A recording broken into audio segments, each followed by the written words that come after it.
Welcome, and thanks for joining me for Pathfinder Kingmaker. We just left the Dwarven Fortress dungeon here, and Harim wants to talk to us now. Harim exits the dungeon without looking back. His face bears a strange expression, a pensive half smile. You know, Deo, I think I've just realized something very, very important, but I need to ponder it further. Let's talk about this later after we return to the capital. So the Unmaking quest, we met one of the Skeggy clan. It was like the original, the OG Skeggy. Ofold, I think maybe was his name. He was a ghost. And we decided to leave him here basically to let him and his golems like kind of help guard this area. We're gonna head out. The golems that were here in this courtyard are gone. So I don't know where they're hanging out now. My thought was we would go ahead on our way to Pitax. We've got the Rushlight Tournament that we need to attend. Lindsay wants to go with us, and of course she'll be with us in our party. We've got a ways to go. I don't know if we actually have a marker for... Okay, here it is. Rushlight Fields. So we've been to Rill and Spill. That's just only a couple of days travel. That's actually not that bad. We will need to camp. We've got some people that need to rest, but I thought there's no reason to heal when we're going to be camping here in a minute anyway. See if we can get there with one stop. Nice. Resting would be nice, don't you think? Let's hold out a little bit longer. Okay, we'll rest here. Then hopefully we can make it the rest of the way. Let's hang on to our rations just in case. I think I actually meant to stop up there at that settlement that was close.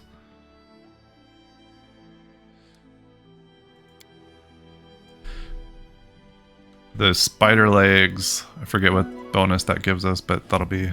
Oh, we aren't going to get it anyway. Okay.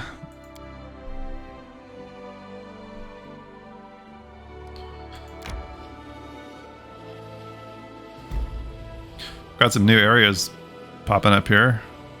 Dappled Quagmire, Baneful Bog. No, we did not want to enter Rill and Spill. Oh, okay, we had a node right there. Hemlock Island.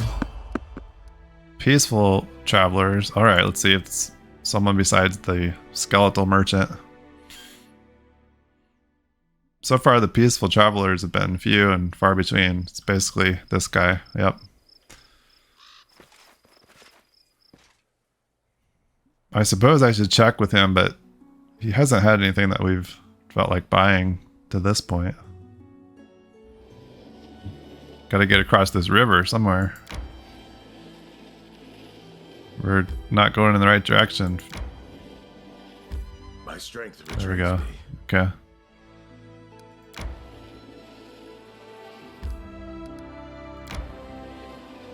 More strength fades.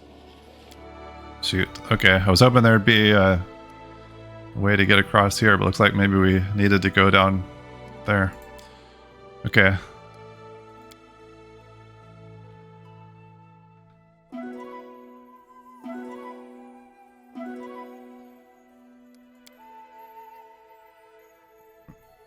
I forget what that spider leg bonus was.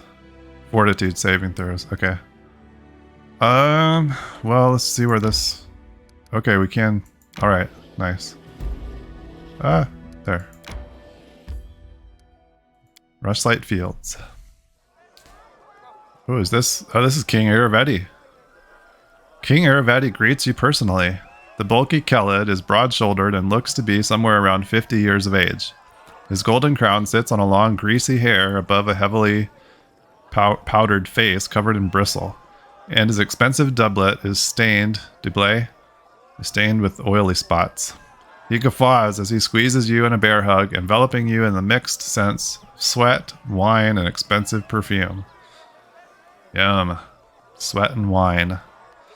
Well, my crown-bearing Nice. brother, welcome to my home. Stuff yourself, drink, be my guest. You've proven yourself in combat as well as affairs of state. Let's see how you do at having fun. Okay, we can What a live with gloomy, that. dark place this Rushlight Tournament is. How can you not fall into despondence when you see all this ridiculous brightness, pride, vanity? Hey, Rim, is there anywhere where you can't fall into despondence?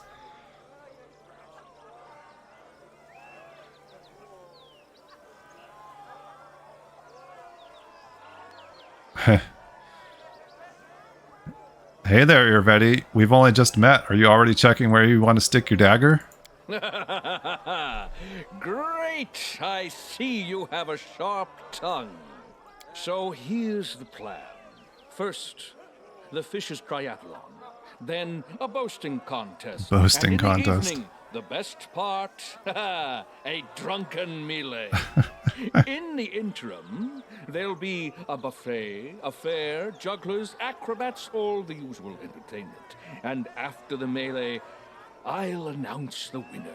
And then we'll have a festive banquet and a fireworks show. Then we just drink till morning or find a tent to crawl into. Your own or someone else's, depending on your luck. By the way, a knockout such as yourself will always be welcome in my tent. Just joking. Just a joke. Okay. Oh, and one more thing. I'll have to seal your sheath. This is a peaceful celebration, after all, and bullies will be kicked out immediately. It doesn't matter if it's a king who decided to kick up a row or just a shopkeeper. So behave yourself and don't start any fights while you're here. Okay, we'll try. Well, I have to go. If you need anything, talk to Nunzio Arpaia. He's my master of ceremonies, so he's responsible for organizing this mess. Have fun. Nice. Castruccio Irovetti. Like quite the battle axe he has there.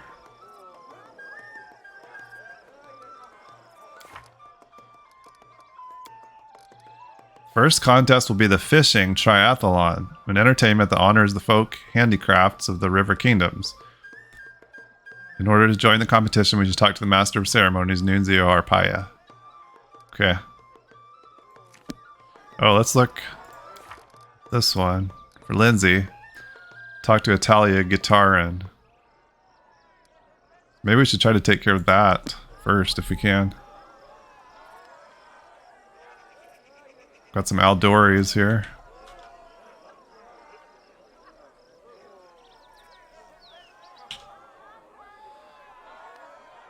Let's see. Okay. Got a large-ish map here, it looks like.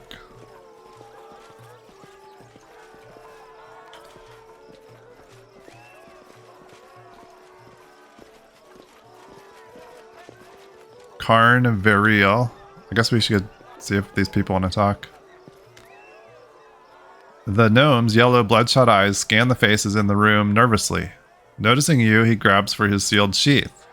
What? Who are you? Oh, it's your royal highness. Forgive me, I didn't recognize you. An honor, truly a huge honor. I'm Karn Variel, a simple salesman. Who are you? I told you already. I'm a simple salesman, not rich, not noble. Why would a king concern himself with me? He wouldn't. What is it you sell? What do you care? Fish and the like. Who might you recommend I meet here? No one. Everyone. How should I know? I'm just a simple salesman. Leave me be. Die, you dirty thief. Okay. Farewell. Yes, yes, your highness. A great honor. Go have fun.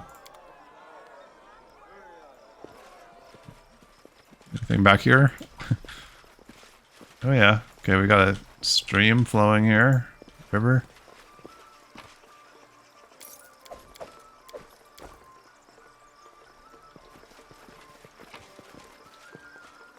Path of Splendid Glory.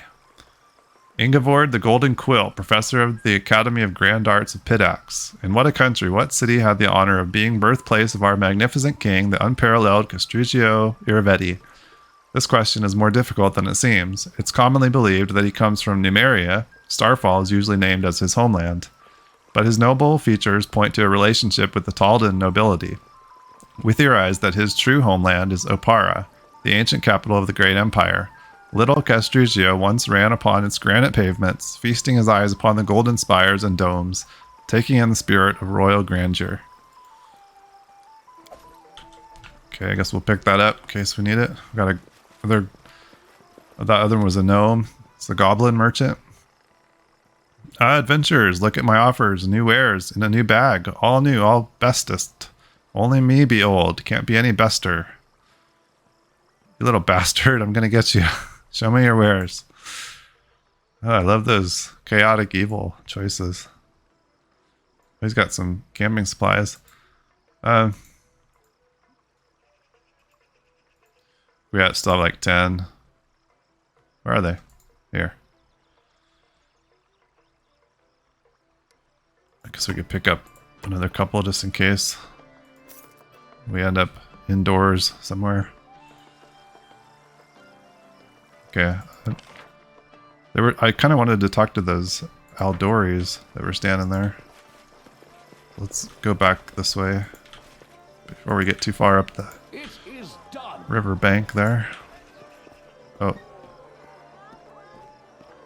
This is going to be Nunzio? Oh, is he punching us? Oh, drunk bully. A young man staggers toward you, his expensive doublet wet with wine. As he passes, he brushes shoulders with you and starts yelling, his breath rank with alcohol. Watch yourself. Who do you think you are, you pig? You tramped on my foot and ruined my doublet. Hick, I demand satisfaction.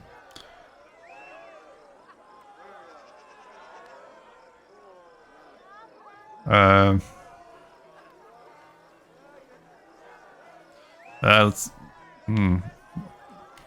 might not get that intimidate check. Sure, Lindsay, knock this guy out. No one notices, I guess we did it, as you drive a swift blow to the bully's solar plexus. It simply seems as though he swayed and leaned on you, after which you graciously helped him step away to lie down in the shade. No stop. Alrighty.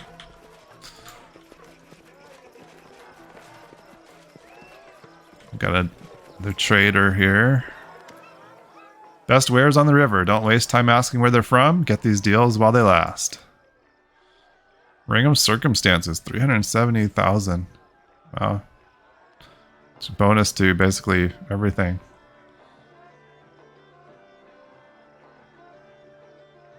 $200,000 for Belt of Physical Perfection, plus 6. Got lots of high dollar equipment here.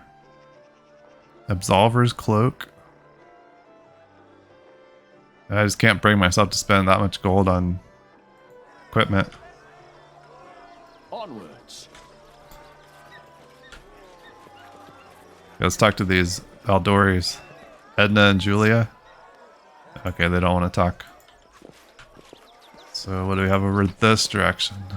Got some wine there. Another trader. Swords, armor, best Mivoni steel. Got some +4 weapons.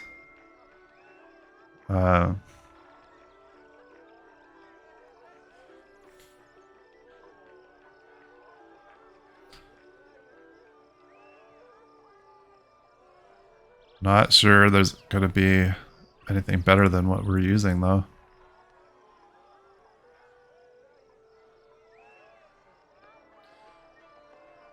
That does remind me, I keep forgetting that we've got this long sword, long spear that we picked up a while back. I was going to check. He's using the frost long spear. Got this dragon slayer. It has a higher low end for damage, but a lower high end. Does it say what Dragon Bane? I'm assuming that's good against dragons. Yeah. So that part of it's not going to come in super often, I think, but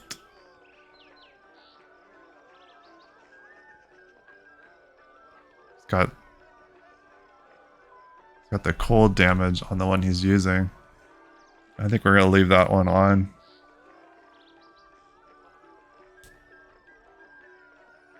We'll hang on to this though. If we run across the dragon, we could try to remember to put that on him. I guess we could do this. Give him another option there.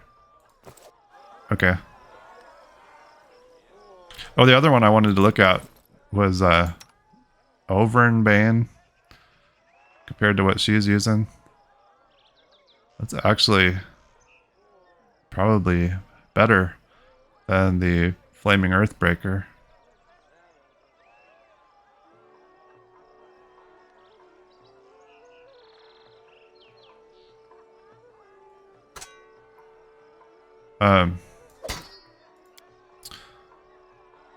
And I may be wrong. Doesn't she have Bastard Sword focus? Or am I imagining that? Remember? Yeah, weapon focus, Bastard Sword. Okay, I'm glad I thought about that too. It's a little bit of extra damage for her. What does Anarchic mean?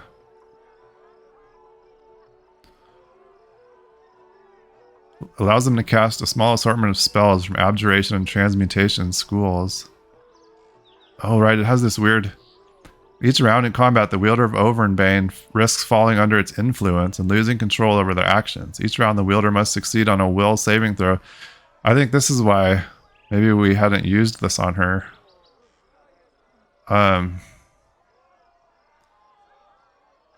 They'll begin attacking the closest target. Each round afterwards, the wielder can make another saving throw to regain control. Well,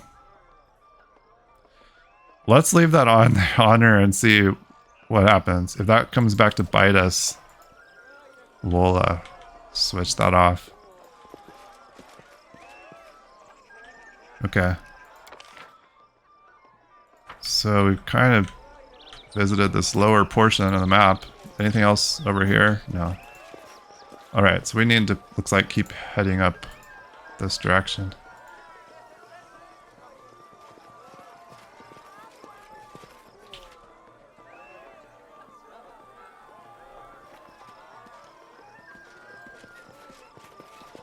We may want, if she's going to use that sword, we want to maybe equip her with something with some boost to her will saving throws. Amid the tournament's frivolity, you notice that two men nearby are having a heated but hushed discussion. One wears flashy clothing fit for an entertainer, whereas the other wears the steel armor and red cloak of Pitax's guard. It's difficult to hear what they're saying. You can eavesdrop. Sneak closer. Let's creep closer to listen to what they're saying. Although the two huddle near one another, their voices only occasionally rising above the ambient laughter and music, you're able to overhear the rest of their conversation. Talwyn Halmarian. The guard sternly chides the entertainer. I don't know quite what you're up to, Aymar, but I know that look. You're planning something. Something dangerous. This isn't the time. You know he's become harsher about... Look around you, Talwyn. This celebration is just more blood and sport to cover for the ongoing troubles, and we've both helped shepherd it along. This isn't the future we had planned for, but it's the one the fates have dealt. Can we really stand by?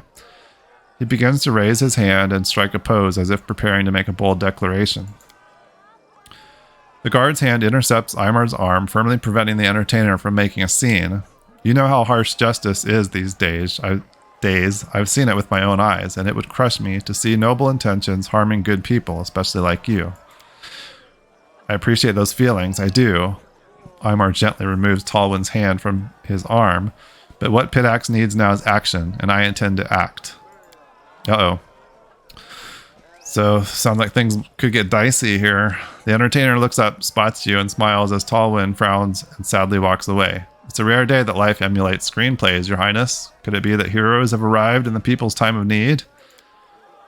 Lindsay, oh, heroism. That's exactly what we do. See that symbol on his clothing? That marks him as a member of the Red Crescent Theater in Pitax, a fellow artist. She eagerly extracts her journal. Imagine the stories we could write together. What seems to be the problem? I first arrived here 5 years ago, answering King Irovetti's call for artists and actors to make Pitax a new crucible for the arts. Admittedly, the king dedicated plenty of money to building new theaters and schools. Art only thrives, though, when there are visitors and patrons to pay for it. Aymar sidles closer, lowering his voice, and that's where Irovetti has failed. The Pitax River is our lifeline, connecting us to the outside world. River pirates know it, and they prey upon incoming travelers. You might think the king would thwart these pirates and defend his people, but no. He's only sent escorts to protect key shipments, leaving everyone else to the pirates' depredations. This tournament, it hides how we suffer from the king's inaction. Now, when the king's soldiers cannot or will not vanquish the villains, what happens in the stories? He winks and gestures knowingly. That's right, heroes step in. Numerous victims have told me of the attacks, and I have pieced together the approximate location of the pirates' camp.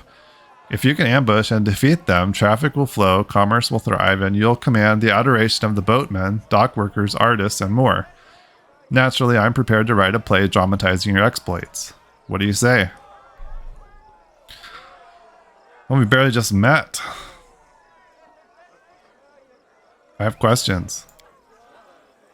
The wisest protagonist always has questions. What would you like to know? How many pirates are out there? It varies by the report. The camp could have a few dozen, so you might try to take them by surprise. Why hasn't the king acted against the pirates? That's unclear. It might be a lack of soldiers, or perhaps it's a lack of will. Leaving the pirates alone might also undercut political or economic enemies in some way, but at what cost? Is there a reward? Aymar laughs nervously. The term starving artist was fairly common in Baldur. Perhaps you haven't heard it before? I do not have much wealth, but I can help you win the people's adoration. I also understand that among the theater's props are a few enchanted items of actual value, so perhaps I can entice you with those.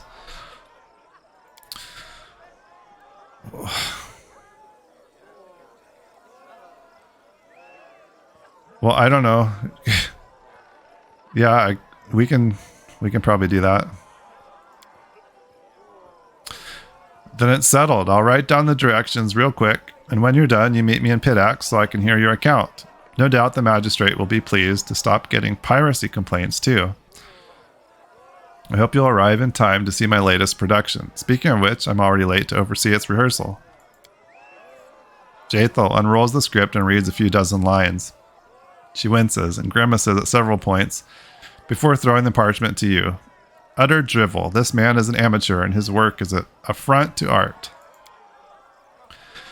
Amiri, now that's more like it. Let's go crash those pirates, and we'd better not waste time here. I don't like Pitax or its people. Everyone's always trying to cheat you or swindle you or drag you into some other cunning scumbaggery.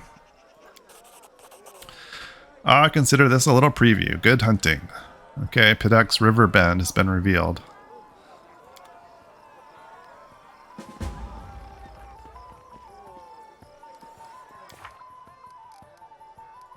Okay, we're going to start getting quests underneath this main heading.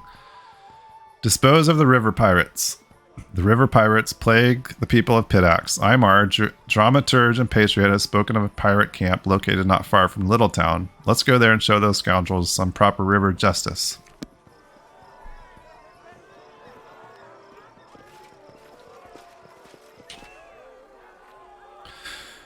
Well, we can sure do that eventually. Gralton guest.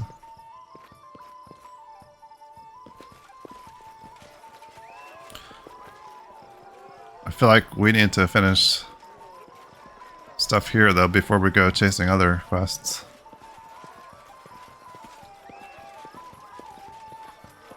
Gotta find this Master of Ceremonies so we can start the fishing tournament.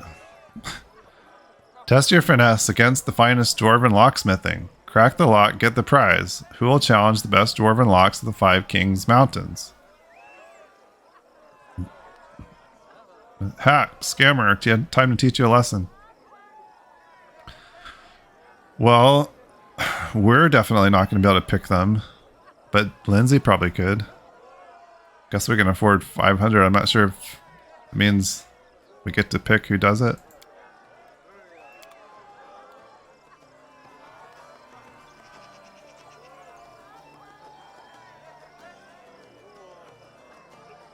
I wrote it like I saw it.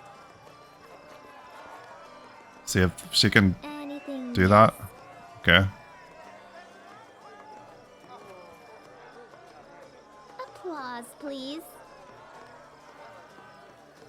Okay. We get this one?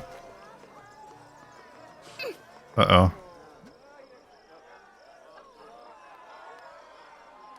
Wow, I was just gonna say her trickery is pretty high, but not high enough, I guess. 43. She probably can't try again, can she? Oh, she can. Applause, Oh, she got please. it. Okay. So did we get something for that? Adventures await. Here comes the Conqueror of Locks, Scourge of Chess himself. Congratulations. It was a splendid victory. Okay. Did you take our 500 gold for that? He is a scammer. Alright, you gotta watch those carnival barkers, I guess.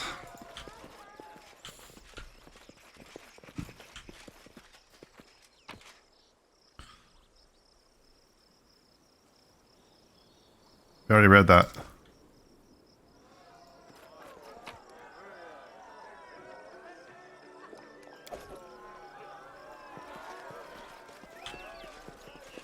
I'm not going to stop at that trader right now.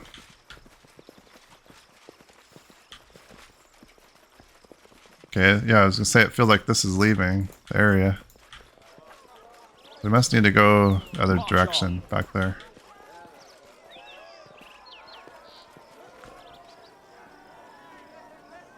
Where's this? Just an empty camp up here. Anything else? Got a couple of wands, Hideous Laughter, Wand of Blur.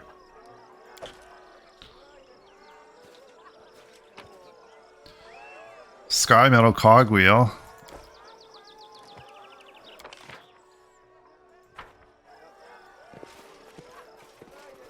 So that's the edge of the map. Okay, and then we got a fence there.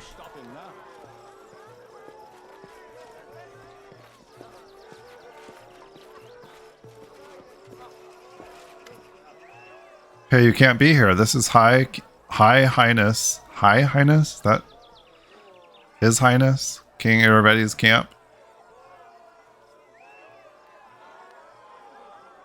Huh. Do we want to try to get in here? He's the one who invited us. We're not supposed to allow anyone in. If the king commands it, we will. But at this point, you could be a thief for all we know. Perhaps... Oh, do we want to try to bribe him? Oh, we'll come back later.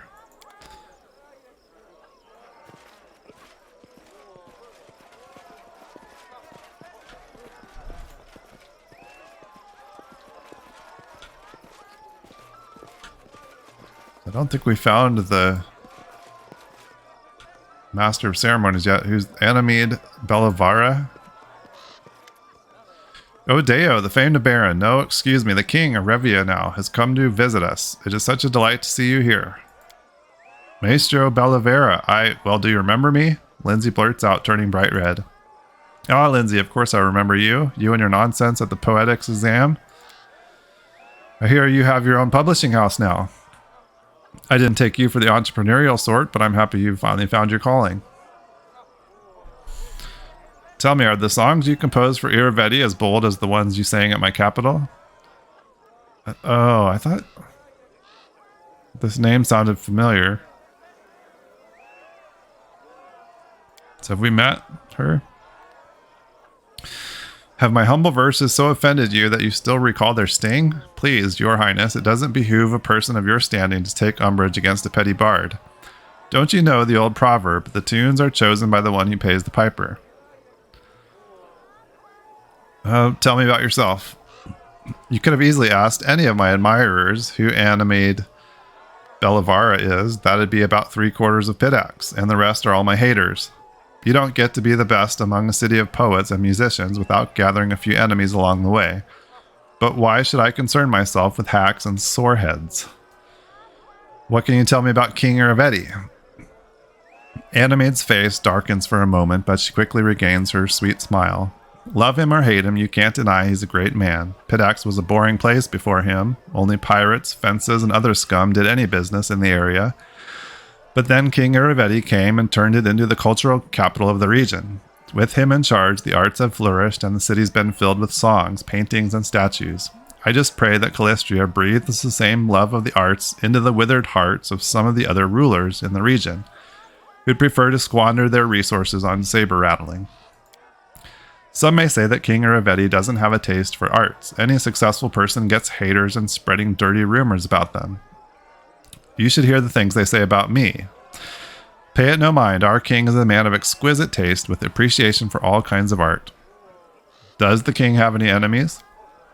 Of course he has enemies. Lots of them, just like anyone who's actually accomplished anything in life. Take some of the old trade houses, for example. Lyasenza and some others, whom he stripped of their power. They'd love to see him at the bottom of the river, but even now, in their mutual sorry states, they can't manage to work together. There's also Ursay Kalise, captain of the guard. He was just seething with indignation when the king brought new rules to the city, but who wants to listen to the whining of failures like them? Irovetti brought a golden age on Pitax. Tell me about the Rushlight Tournament. Our beloved king has run this tournament once in several years since he took the throne. Guests from all over the river kingdoms come for it, from Daggermark to Mivon. It's a pity Brevoy didn't honor us with any representatives this year. I guess the Aldori aren't in a very festive mood right now. On the bright side, we get to host you for the first time, and Calistria willing, it won't be the last. We saw some Aldori here, but I guess maybe they're not official representatives. Who might you recommend I meet here? But we can just attack everybody if we wanted to. That depends on what you're looking for. If you're in the mood for pleasant company, well, you've already met me. And if you're in the mood for some schadenfreude, you could listen to the whining of Gasper Lysenza. His family lost the Pitaxian crown in a card game. Or maybe Atalia Gitarin, the headmaster of the academy, who seems to think her skill at bureaucracy makes her a good bard. And if thrills are what you're after, especially the shivers down your spine kind, try speaking with Karn Variel, head of the Thieves Guild. Okay.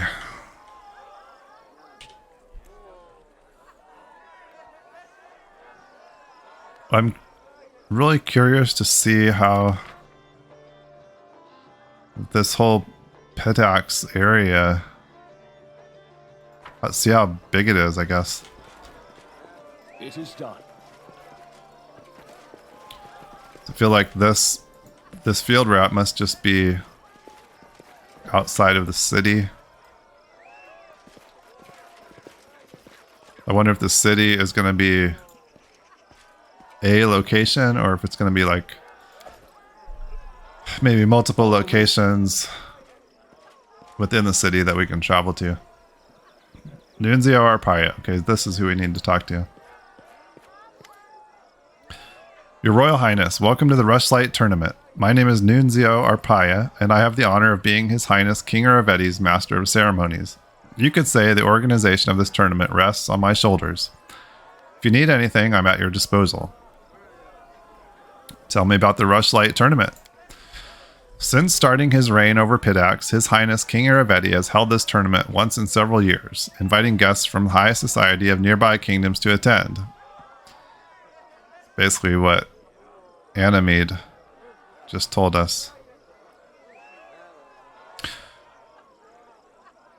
What events are on the schedule? The tournament consists of 3 contests. First, the participants will display their strength and dexterity in the Fishers Triathalon, a tribute to local crafts and trades, so to speak.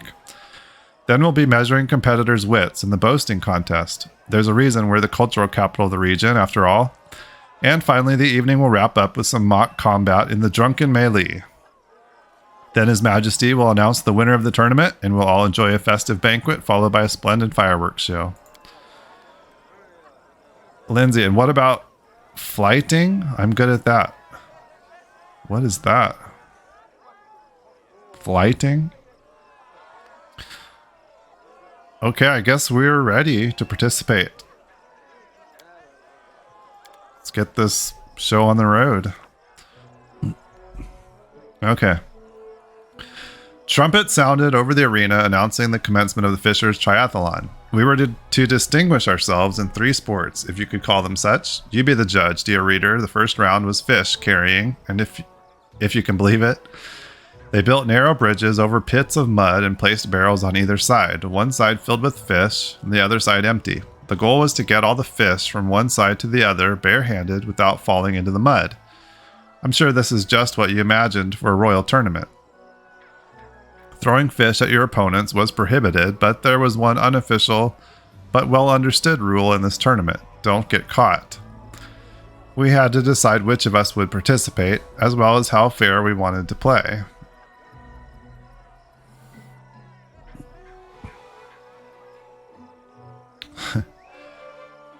$42 DC. That seems really unlikely that we would get that. Let's try the stealth. We tried to cheat by discreetly throwing fish at our opponents. Competing honestly among such company would be more embarrassing than losing. As Lindsay ran across the bridges with heaps of fish in her arms, she deftly tossed a fish beneath the feet of the Gralton competitor, who slipped and fell into the mud. Another fish found its way right to the dagger mark competitor's forehead, sending him down alongside the Graltoner. The judges didn't notice a thing, and we won the first round. The second round was untying knots. Competitors would be tied up on poles resembling ship masts, and they had to escape the ropes. We once again had a choice to make. This might be Lindsay again. Oh, we already passed this.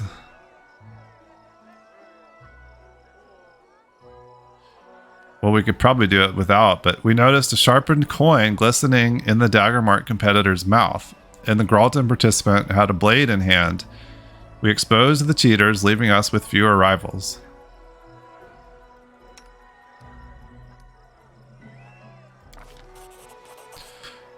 The judges escorted the cheaters out of the arena, the crowd laughing and whistling all the while. With a third of the competition gone, Lindsay easily outpaced the others, untangling the ropes and making her way to the judges, while the others still wriggled in their bonds like flies in a spider web.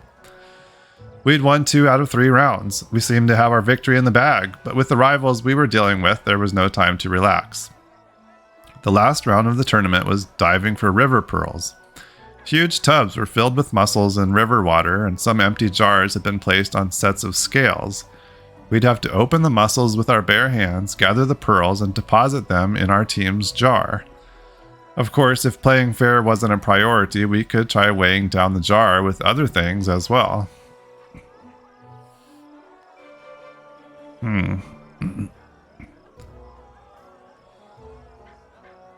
We tried to cheat by slipping some pebbles into our jar.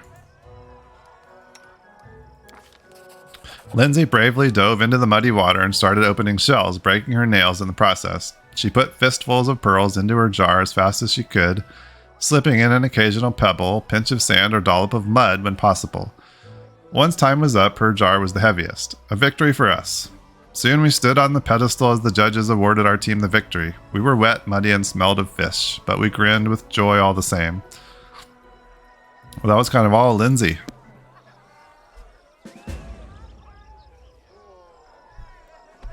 Okay. So I wonder if these are all going to be storybook sequences. I think we'll take a break there and finish the Rushlight Tournament when we come back next time. We've got